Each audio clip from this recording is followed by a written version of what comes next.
Queria pedir que você abrisse a sua Bíblia no primeiro livro de Samuel, capítulo 16, dos versos de 1 a 12. Primeiro livro de Samuel, capítulo 16, dos versos 1 ao 12.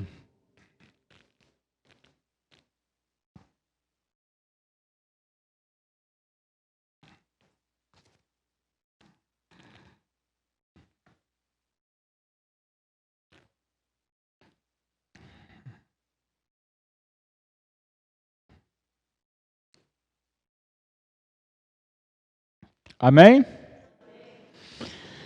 Senhor, estamos com a Tua palavra aberta.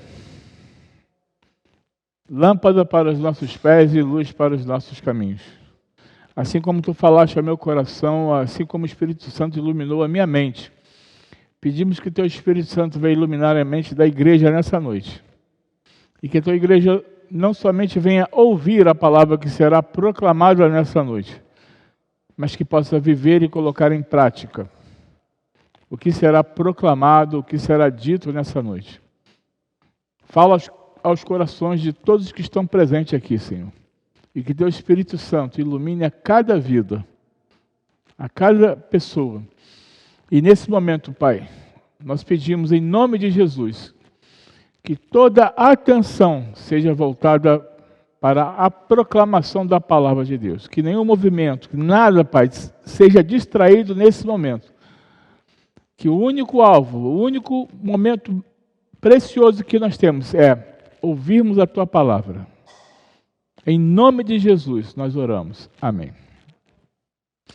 Disse o Senhor a Samuel: até quando terás pena de Saul, havendo eu rejeitado, para que não reine sobre Israel? Enche um chifre de azeite e vem enviar-te-ei a Jessé, o belemita, porque dentre os seus filhos me provi de um rei. Disse Samuel: como irei eu? Pois Saul saberá e me matará. Então disse o Senhor: toma contigo um novilho e dize: vem para sacrificar ao Senhor. Convidarás Jessé para o sacrifício, e eu te mostrarei o que hás de fazer, e ungir-me-ás a quem eu te designar. Fez, pois, Samuel o que dissera o Senhor, e veio a Belém. Saíram-lhe ao encontro os anciãos da cidade, tremendo, e perguntaram: é de paz a tua vinda? Respondeu ele: é de paz. Vim sacrificar ao Senhor. Santificai-vos e vinde comigo ao sacrifício. Santificou ele a Jessé e aos seus filhos, e os convidou para o sacrifício.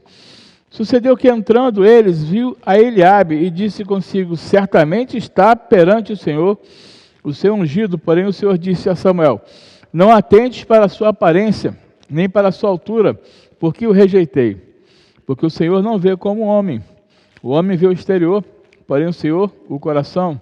Então chamou Jessé a Abinadab e fez passar diante de Samuel, o qual disse: nem a este escolheu o Senhor.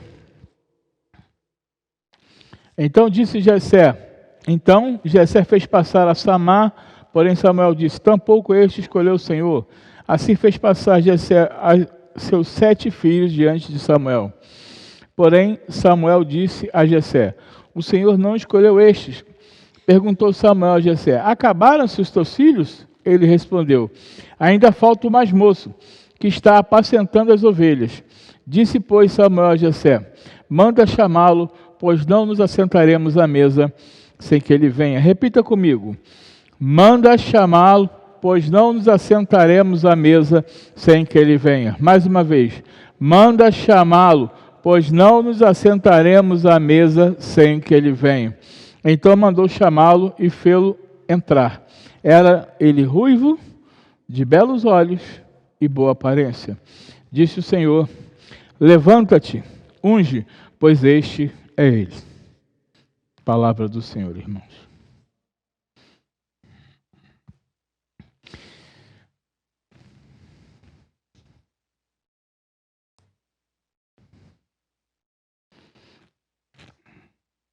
Existem vários tipos de mesa. Vários tipos.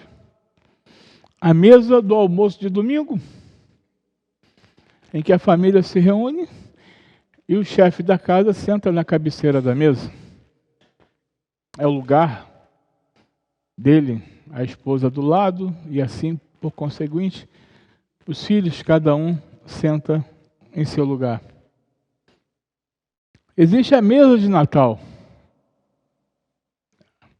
onde algumas famílias esperam o momento da meia-noite para cear com aquela mesa bonita. Alguns colocam chester, peru, bacalhau. É uma mesa muito bonita. Certa ocasião, eu ganhei um prêmio na empresa que eu trabalhava, e nós fomos, como eu era do Rio de Janeiro, eu não ganhei a viagem de avião, mas quem não era do Rio foi para o Rio de avião. E eu ganhei uma mesa, lá estava meu nome naquela mesa, de uma churrascaria muito famosa no Rio de Janeiro, e meu nome estava na lista de convidados, e meu lugar estava reservado na mesa. Existe também a mesa do presbitério. A mesa do presbitério, onde uma igreja ela não toma assento se ela não levar o livro de Atos. Vocês sabiam disso?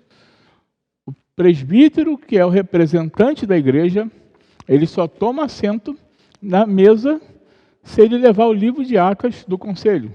O pastor só toma assento na mesa se ele levar a carteirinha dele de ministro com relatório de ministro, senão ele não toma assento na mesa. E não tomando assento na mesa, está ausente mesmo estando presente.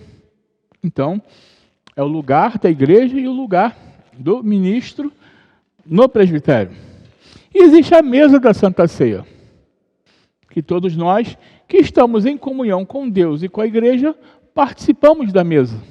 Temos o nosso lugar garantido à mesa. Muitos, às vezes, o pastor leva a mesa em casa, né?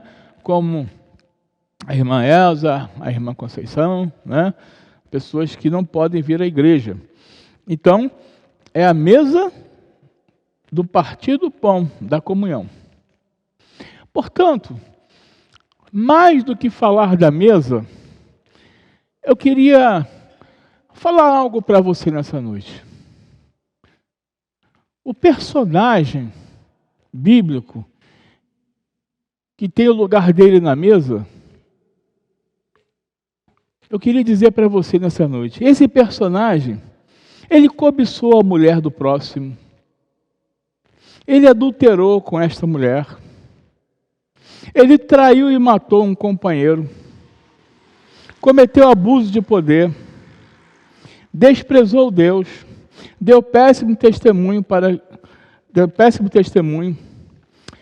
mas que demonstrou arrependimento, assumindo a sua responsabilidade, a responsabilidade dos seus erros. Pastor, o senhor vai falar de um homem desse? Pois é, irmãos. Porque para sentar à mesa, não é só você chegar e sentar. Para sentar à mesa, é necessário você se derramar e você deixar ser lapidado pelo Espírito Santo. Para sentar à mesa, pode ser o pior marginal do mundo, mas se não houver conversão, se não houver arrependimento, ele não tem lugar à mesa.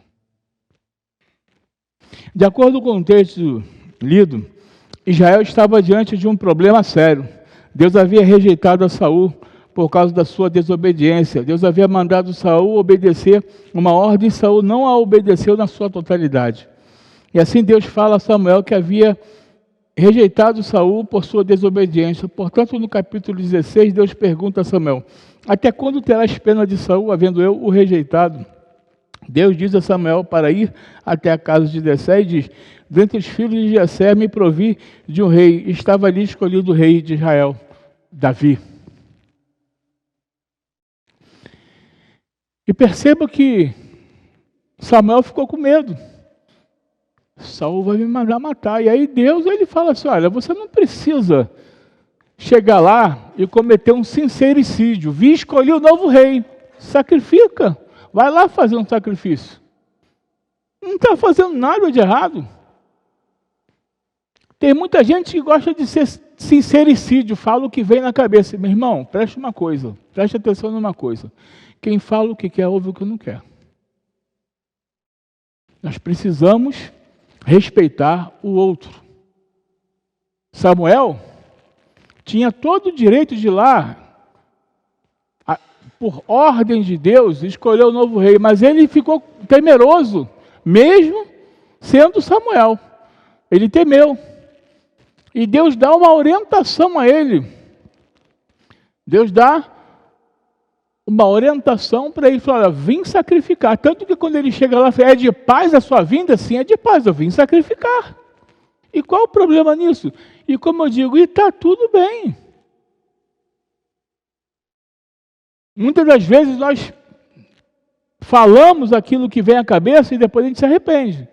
Então, muito cuidado quando você fala as coisas para alguém. E aí, Samuel chega lá. Samuel chega lá e são apresentados os filhos de Jessé. E aí, nenhum deles passa na prova. Porque daqui a pouco nós vamos ver, Samuel viu a aparência. E aí quando ele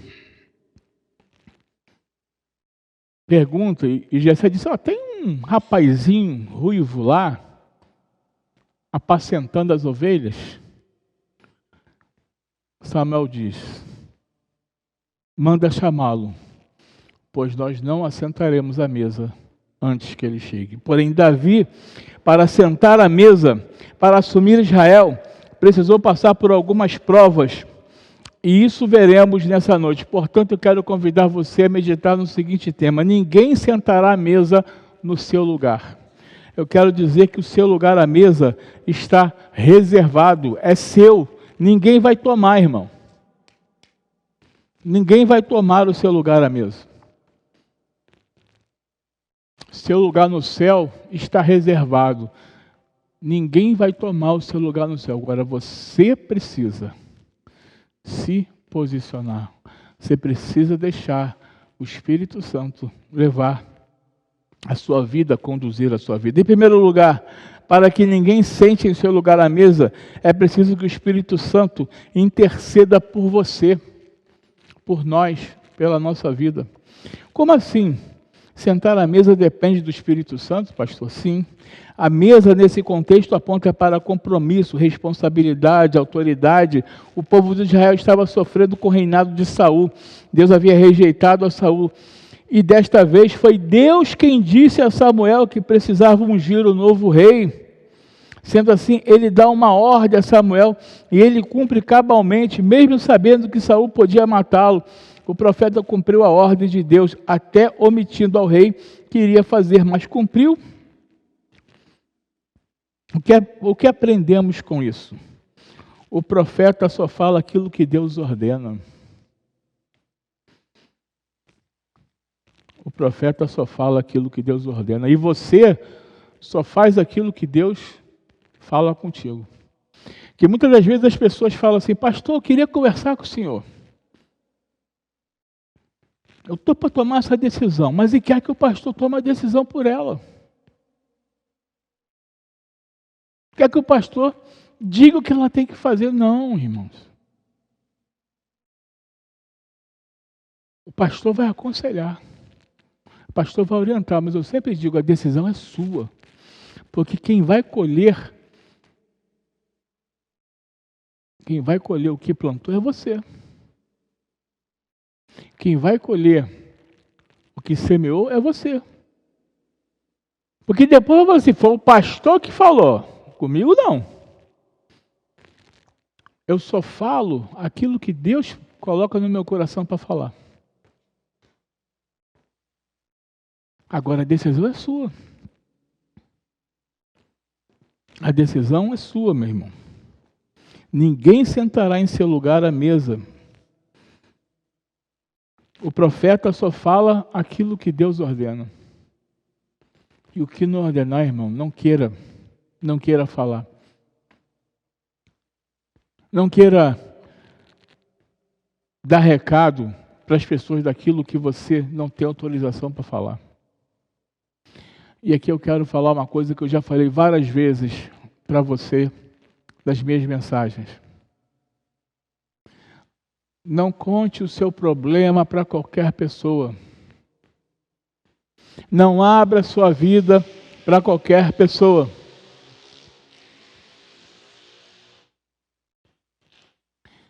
Entre do seu quarto, feche a porta e fala com Deus. Eu já falei para uma irmã aqui da igreja: irmã, está com problema, entra para o quarto, fecha a porta e chora, e fala, e grita com Deus. É a senhora e Deus.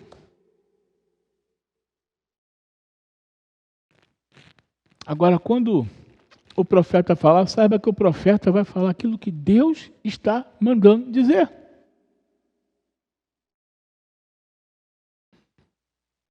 Era necessário que o profeta Samuel ungisse a Davi, pois a garantia de sentar-se à mesa era total. Sabemos que o profeta Samuel foi usado pelo Espírito Santo para ungir Davi. Para sentarmos à mesa é necessário que o Espírito Santo aprove. Nós precisamos ter a aprovação de Deus em tudo aquilo que fazemos. Vocês já perceberam quando alguém é ordenado diácono, presbítero e pastor? Como é que é feito? Se ajoelha, lê o texto e impõe as mãos. Isso é sinal da aprovação do Espírito Santo. Isso é sinal de autoridade. E nós precisamos entender o que é autoridade no reino de Deus. Que tem muita gente que não entende, não sabe o que é autoridade. Autoridade, irmão, é você respeitar a figura do diácono, do presbítero, do pastor.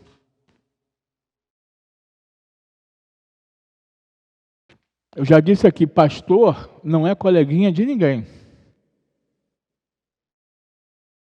Não sou colega de ninguém. É óbvio, eu tenho mais afinidade com algumas pessoas que são próximas a mim, mas isso não quer dizer que seja colega dessas pessoas. Sou pastor. E como tal, exige o respeito e exijo que o respeito seja de uma via de mão dupla. Mas sempre terão aqueles com mais afinidade. Aquelas pessoas que a gente tem uma proximidade. Não é predileção, porque eu não tenho predileção por ninguém. Mas são pessoas que são mais próximas a gente. Por exemplo, essa semana, o seu Hamilton foi lá com o Tiago preparar os pinos da calçada, porque a calçada lá de casa estava vários carros estacionando até no nosso portão. Até para sair de casa estava difícil, porque o camarada botava o carro no portão, até no portão de pedestre tinha que empurrar. E eu falei, tem que botar os pinos lá. O seu Hamilton e o Tiago foram lá em casa, né? Eu sei que o seu Hamilton gosta de uma mortadela, né, seu Hamilton? Fizemos um café lá para ele, né? Chegou lá, comeu um pão com a mortadela recheada de azeitona, né? Caprichada. Depois o Tiago e o seu Hamilton almoçaram lá em casa. Selma fez uma costela, né, amor? Não porque são prediletos, eles foram lá fazer um trabalho. E como foram fazer um trabalho, são bem tratados. Quem vai lá em casa é bem tratado. São pessoas próximas a gente. Então, a liderança, o pastor, o presbítero, o diácono, eles precisam ser respeitados. Hoje de manhã aqui eu cheguei aqui, chamei a Geralda no canto e falei, Geralda, faz um cafezinho para mim, que eu cheguei de viagem lá do Rio de Janeiro, estou com sono. A Geralda foi lá na cozinha, fez um café, falei, estava delicioso. Ela ficou feliz da vida. Né, Geralda? E é isso, irmãos, é afinidade com as pessoas. A gente tem afinidade com as pessoas, né? É necessário que o Espírito Santo aprove, para que você tenha essa autoridade sobre as ovelhas que você dirige. Saiba que ninguém senta à mesa por capacidade própria, por mérito próprio. Deus sempre enviará o Espírito Santo a interceder por você para nos defender, pelejando por nós. Eu quero dizer para você o seguinte, meu irmão, que não adianta você ter doutorado, mestrado, pós-doutorado, se você não tiver o Espírito Santo na sua vida, nada. Se você não for aprovado por Deus, nada.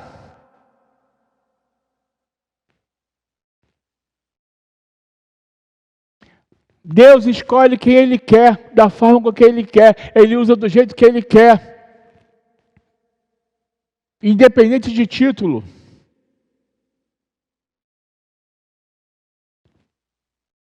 Ninguém sentará em seu lugar à mesa. Ninguém sentará em seu lugar à mesa. Em segundo lugar, irmãos, para que ninguém sente em seu lugar à mesa, Deus não olha para a sua aparência.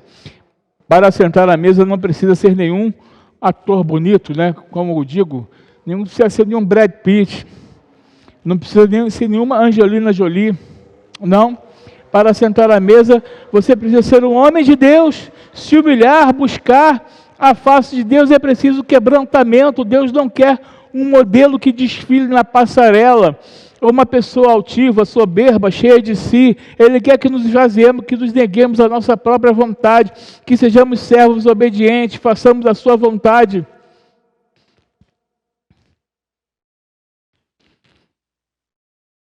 Deus não quer beleza, irmãos.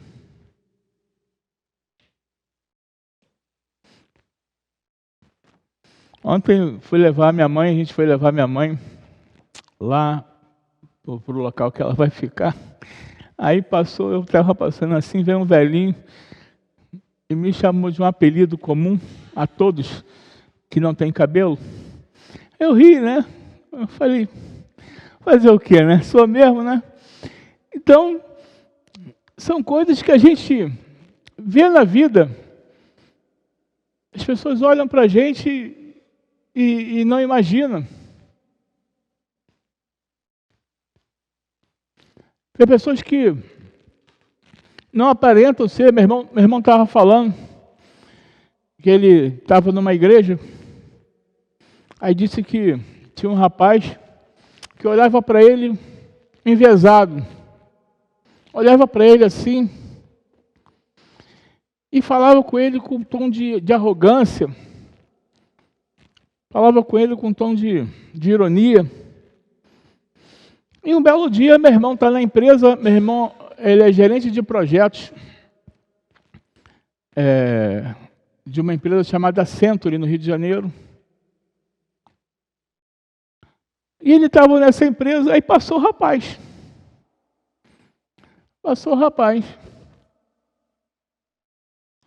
Aí ele viu o rapaz e perguntou, quem é aquele rapaz ali? A menina falou assim, ele é o estagiário. Ele é um estagiário. Aí o rapaz fingiu que não viu ele.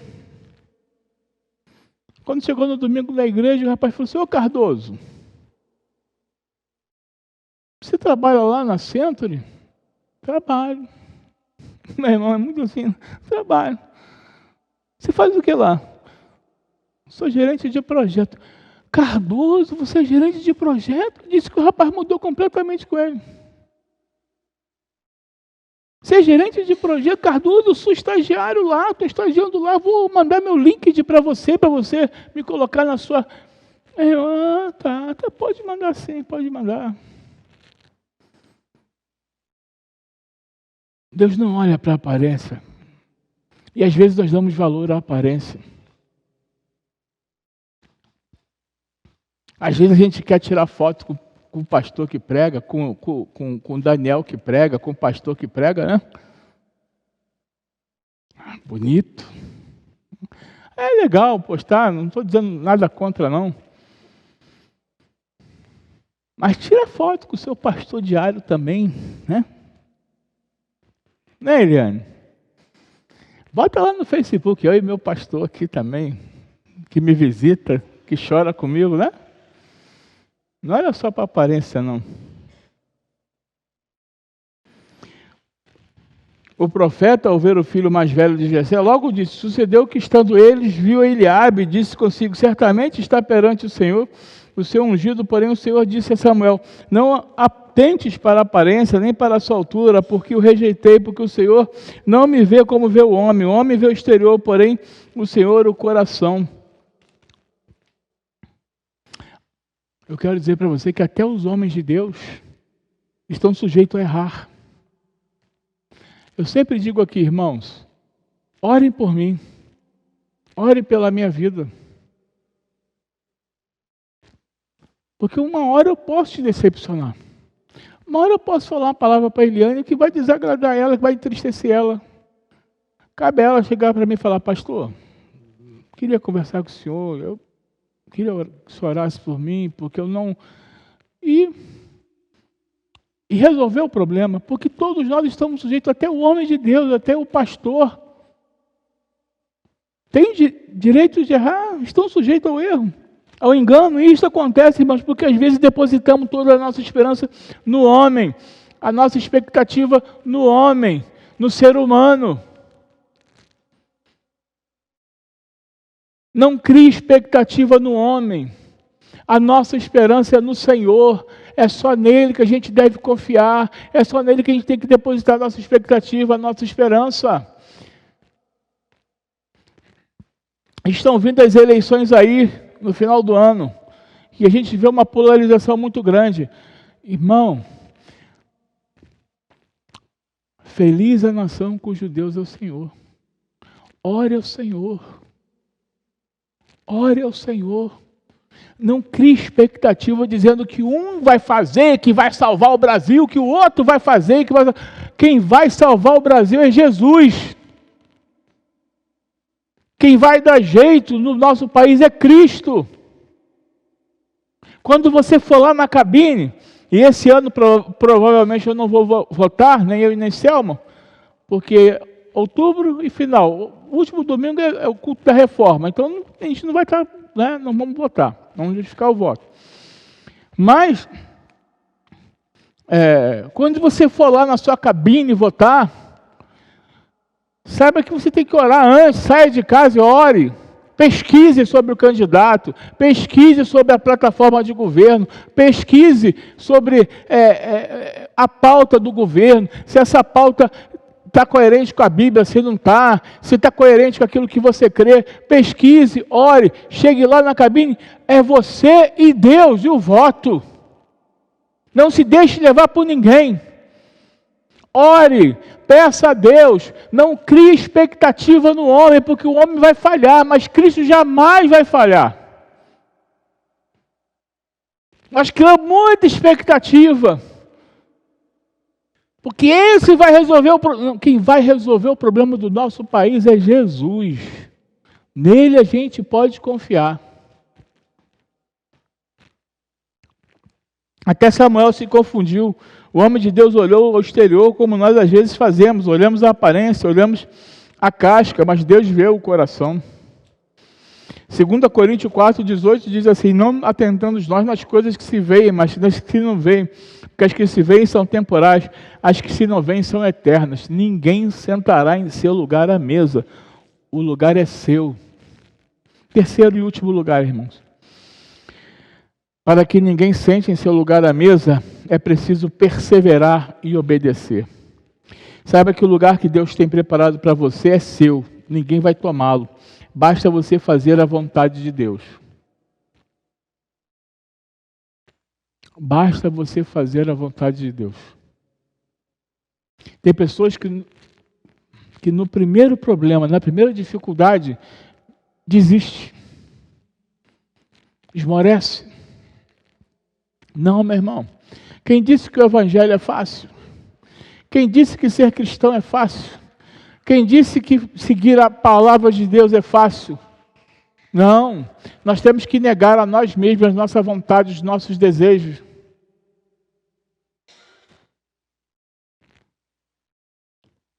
Foi o que eu falei domingo passado. Às vezes a carne dá vontade de você falar, mas você tem que segurar. É só o Espírito Santo que faz isso. Aí na primeira oportunidade você desiste, você não vem, você não faz. Você entra na caverna de Adulão e fica chorando, choramingando, e a coisa está acontecendo. As coisas estão acontecendo e você fica debilitado, fraco. Você desiste no meio do caminho. Não, o Evangelho são para os fortes, para aqueles que creem em Jesus Cristo. Para aqueles que creem em Jesus Cristo. Ninguém sentou à mesa enquanto Davi não chegou e foi ungido. Porém, até Davi assumir o reinado de Israel, que lhe estava reservado, o que ele passou, o que ele foi perseguido, o que Saul fez com ele, meus irmãos, se fosse com você, você aguentaria o rojão? Hein? Se fosse com você. Se Saul mandasse te perseguir, te matar, você aguentaria?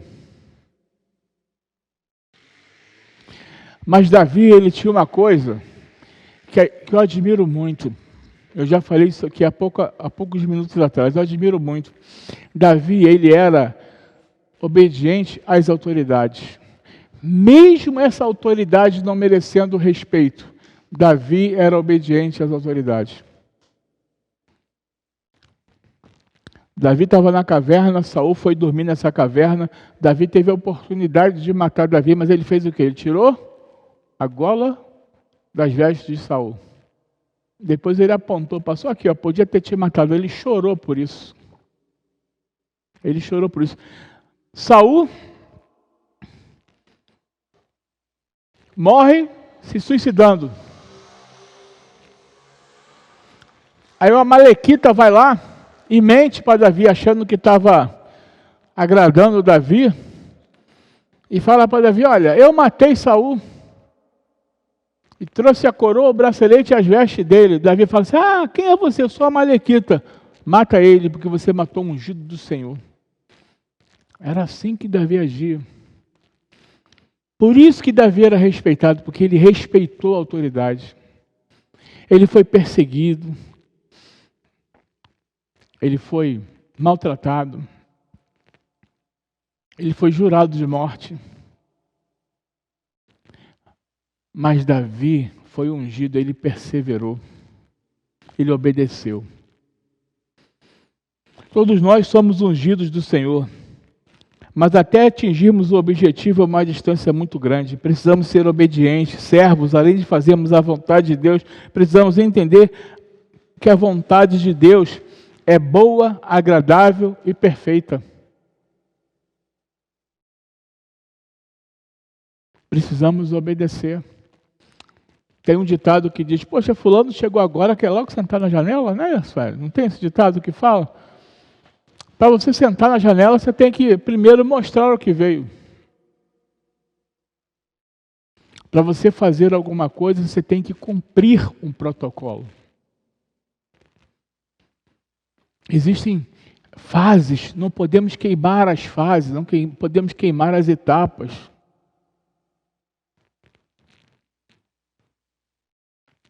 Você já viu aquele novo convertido que chega na igreja?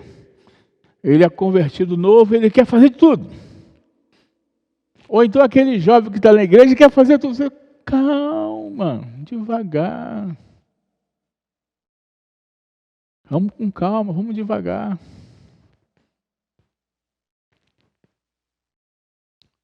Porque você não pode sobrecarregar um novo convertido. Você não pode sobrecarregar uma pessoa que chega nova na igreja. Você tem que dar o leitinho primeiro, você tem que dar, entendeu? E conversar com calma, dizer da importância da comunhão com o povo de Deus e tal, entendeu? Não pode ser assim. Você não pode dar uma feijoada para uma criança. Você pode? Meu sobrinho ontem, eu comprei um chocolate para minha sobrinha neta. A Helena, que está linda, uma menina linda, 6 anos. Já. Aí comprei um chocolate e falei, João Vitor, leva para a Helena. Aí ele falou assim, ué, e o Levi, tio? Que o meu outro sobrinho, tem um outro sobrinho neto chamado Levi. E o Levi, tio? Aí eu falei, Marcos Hugo, o Levi pode comer chocolate? Nem pensar, tio.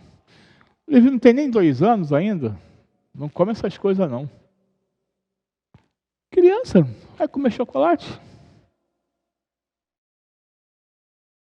É assim, irmãos. O Levi não tem 2 anos, ele não come chocolate, mas quando ele tiver daqui a uns 10 anos, quando já 10 anos, vai poder comer, se o pai deixar, é claro, né? Mas, entendeu? São coisas, nós precisamos crescer. Como está a sua vida devocional? Como está a sua vida diária? Você tem crescido, você tem se alimentado? Outro dia, uma adolescente aqui da igreja na classe perguntou, pastor, me fez uma pergunta complicada, né? Que eu não vou dizer aqui para não... Mas eu falei assim, não, nada sai do controle de Deus. Nada sai do controle de Deus. Deus é soberano. Deus não é pego de surpresa.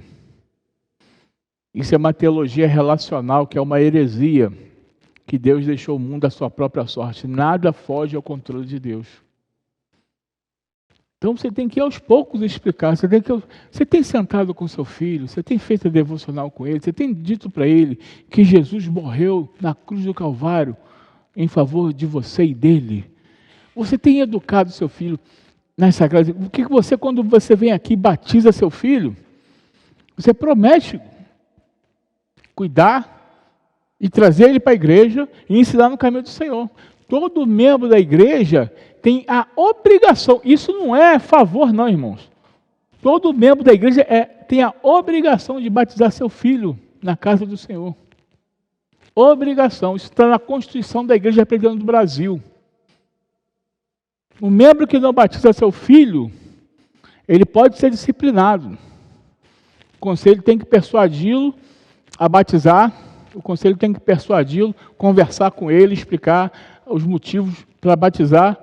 E se ele não assim, mesmo assim não atender, ele pode ser disciplinado. Porque a obrigação está na Constituição. E nós temos uma Constituição que rege a igreja.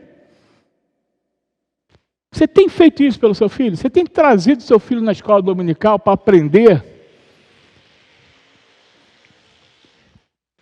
Eu sou um entusiasta, eu sou uma pessoa, um pastor, que eu não vou abrir mão da escola dominical.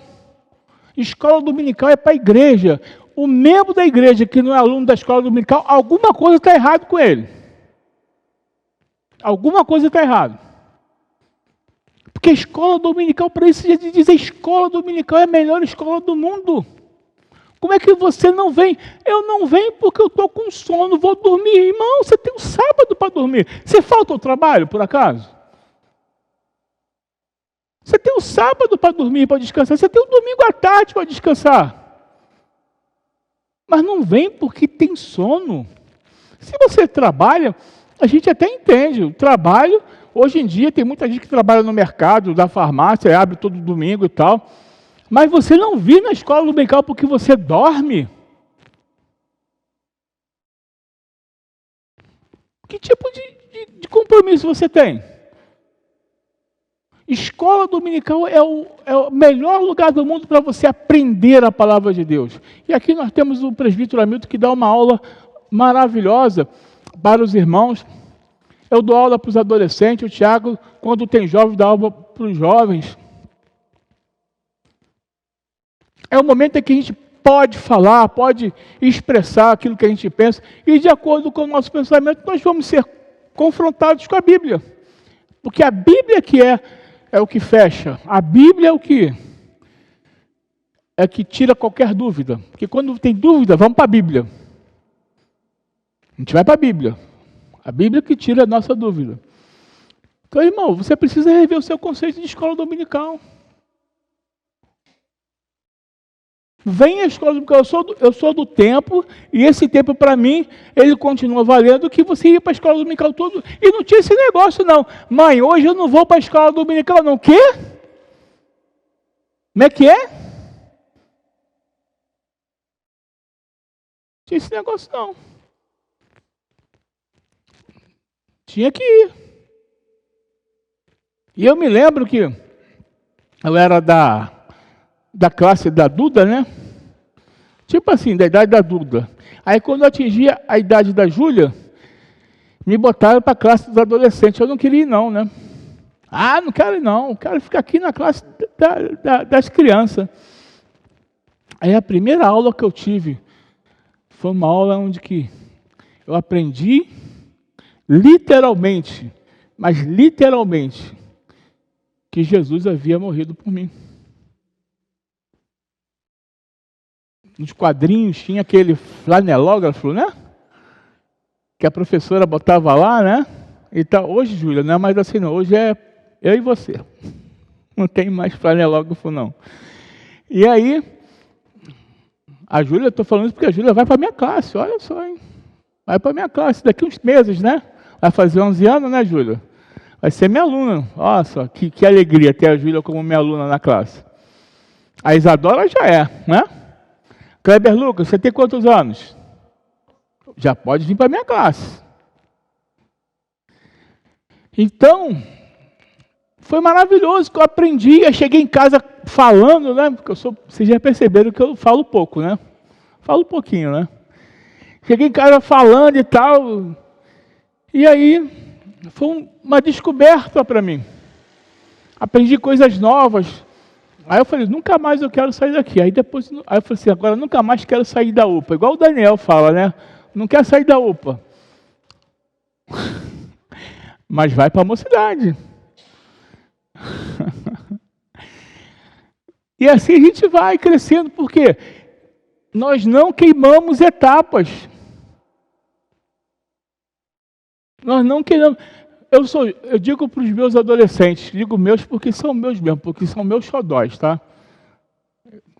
Não, meus adolescentes são os meus adolescentes. Eu amo os meus adolescentes. Né? Eu digo, não queime as etapas da sua vida. Seja adolescente. Brinque. Eu falei, vocês esquecem que o pastor já foi adolescente? Já teve a idade de vocês? Que já fez muita arte também? Só que agora o pastor sabe que as artes que ele fazia dava errado, então é melhor não fazer, né? Essa semana minha filha esteve aqui, eu conversei com ela, né? E a gente foi conversando e tal, e foi muito bom. Eu falei, filha, eu tive a tua idade. A vida é assim mesmo. São desafios que aparecem na vida da gente que a gente tem que enfrentar. E é bom. Não queime etapas. Não seja um adolescente e queira ser um jovem. Curta a adolescência de vocês. Não queira ser um jovem e ceda ao PH. Não, curta a mocidade de vocês. Sabe por quê? Porque aí quando chega na vida adulta, quer ser criança, quer ser jovem, aí fica feio. Aquele senhor, aquela senhora querendo ser garotão, garotona. Fica feio, fica despropósito. Nós temos que saber o nosso lugar, não podemos queimar etapas. Davi podia bem se achar o rei da situação. Mas enquanto Deus não o colocou no trono de Israel, ele se manteve servo. Davi entendia muito bem que para o fato de sentar à mesa, ele precisava participar do princípio de autoridade, precisava obedecer. Respeite a sua liderança. Seja servo, seja obediente. Como está escrito, respeite a sua liderança.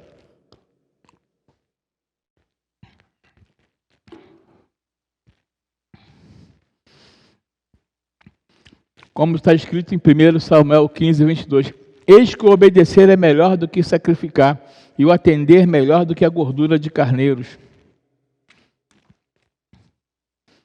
Você tem orado pelo seu pastor? Você tem orado pela vida do seu pastor?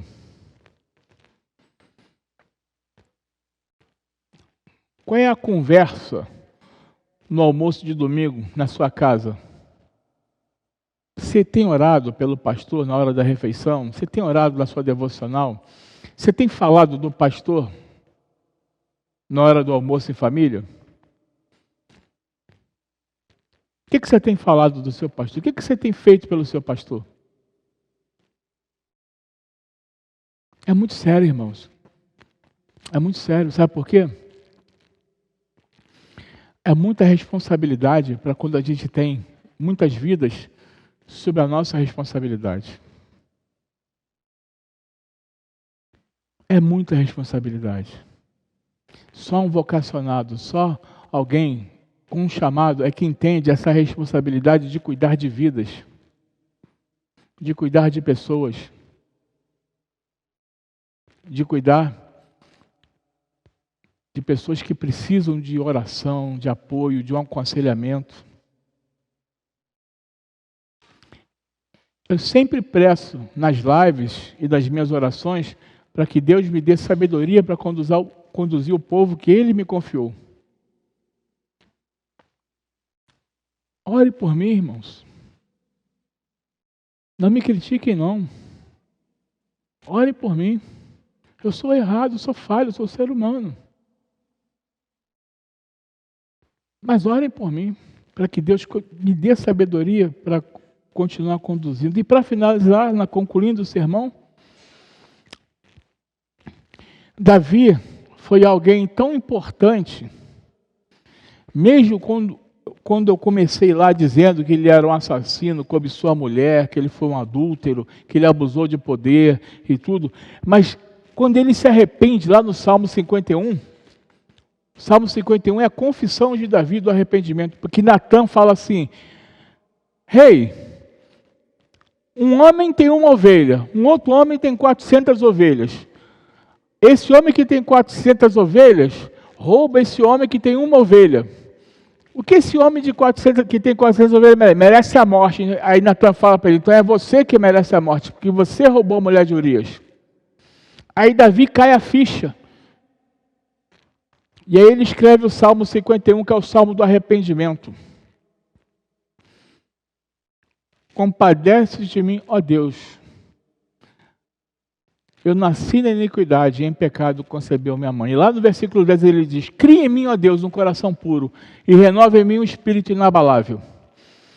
E Davi teve tanta importância, que lá em Atos 13, quem quiser anotar aí, Atos 13, 21 a 22 diz: então eles pediram um rei, e Deus lhe deparou Saul, filho de Quis, da tribo de Benjamim, e isto pelo espaço de 40 anos.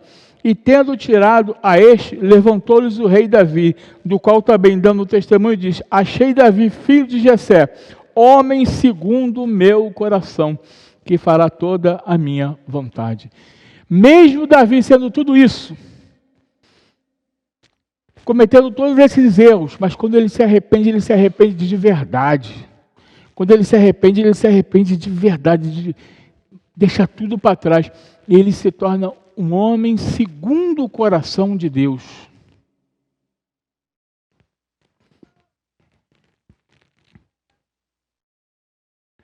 E um doente uma vez disse: Jesus Cristo, filho de Davi, tenha misericórdia de mim, tenha compaixão de mim.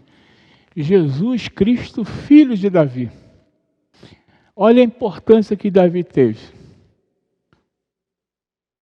Por isso, irmãos, nós precisamos entender que estar preparado para sentar à mesa que Deus deu por nós. Para sentarmos à mesa, precisamos deixar o Espírito Santo atuar em nossa vida, para sermos homens e mulheres segundo o coração de Deus.